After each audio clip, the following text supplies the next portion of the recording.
erayadan waxay kugu abuuri karaan niyad jab ee ka ilaali naftaada. waxaa jira waxyaabo qofka bini'aadamka ah loo baahan yahay inuusan naftiisa ku oran ama uu ka ilaaliyo, kuwa oo haddii uu isku dhaho isaga dhibaato iyo dib u dhac weyn u geysanaya. waa kuwan 5 waxyaabood oo aad u baahan tahay inaad ka ilaaliso naftaada haddii aad go'aansatay inaad gaarto meel dhaadheer.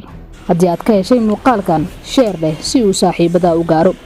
ma samayn karo waxaas markasta oo aad isku sheegto ama aad naftaada u sheegto inaadan samayn karin ama aadan wax kula gaari karin, waad xirtay maskaxdaada, waxaana hubaala in waxaasi aad ku guul dareysan doontid. si aad uga guul gaarto himilooyinkaaga, waa inaad aamintaa inaad ku filan tahay ka guulgaaridda riyooyinkaaga.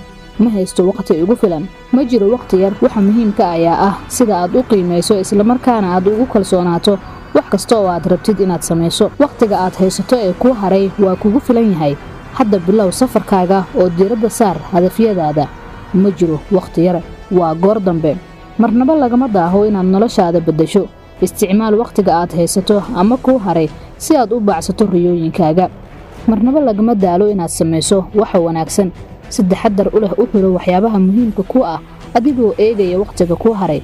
inaad goor dambe guuleysato ayaa ka wanaagsan inaadan weliga guuleysan. nacas ayaan ahay ama doqon ayaan ahay. doqon ma tihid sababtoo ah aqoon uma yeelan kartid wax kasto, laakiin waaya aragnimada ayaa kaa caawinaysa sida wax loo qabto. waxaad wax ka baran doontaa qaladaadka yaryar ama waaweyn ee aad samayso. yaanan khaladkaagu kaa dhigin inaad isku aragto qof doqon ah. iskuma filnin. weligaa ha isdhaleecin adiga oo jooji inaad isdhiido. sideed uga filaysaa dadka kale inay ogaadaan qiimahaaga marka aad adigu garanaynin ama adigu aadan arkaynin qiimaha aad leedahay? waad ku mahadsan tahay daawashada muuqaalkan.